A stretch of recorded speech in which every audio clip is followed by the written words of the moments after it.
You've probably heard the story of the Pied Piper of Hamelin. You know, the fairy tale about the musician in colorful clothes who gets rid of a town's rats. But when the greedy mayor refuses to pay him, he comes back and lures away all the children with his magic flute. It's a creepy story we tell our kids. But what if I told you it's not just a fairy tale? What if it's based on a real, unsolved historical mystery? Let's travel back to the year 1284, to the town of Hamelin, Germany. Historical records from that time are chillingly clear on one point. On June 26th, 130 of the town's children vanished without a trace. A stained glass window, since destroyed, was even installed in the town church around the year 1300 to commemorate this horrific event. A town chronicle from 1384 states, "It is 100 years since our children left." So this wasn't a Brothers Grimm invention. Something terrible really did happen in Hamelin.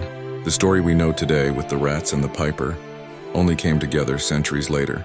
The earliest accounts just mention the children being led away by a piper dressed in multicolored or pied clothing. They were led out of the eastern gate of the town and into a hill, and were never seen again. So if it wasn't a magic musician, what actually happened to those 130 children?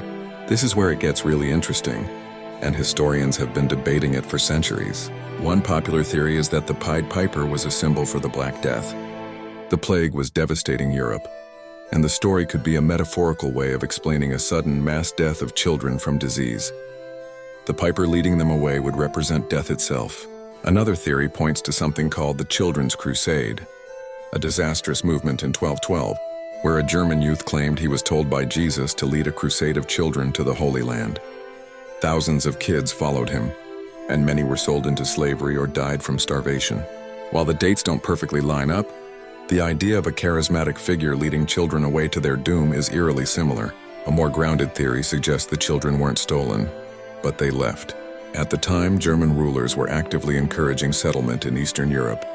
In places like Poland and Transylvania, a piper could have been a recruitment agent, colorfully dressed to attract attention, who promised these young people a better life in a new land. The parents, perhaps left behind, would have seen it as their children vanishing forever. The truth is, we may never know. The tale of the Pied Piper is a fantastic story, but the reality behind it is a dark, historical enigma.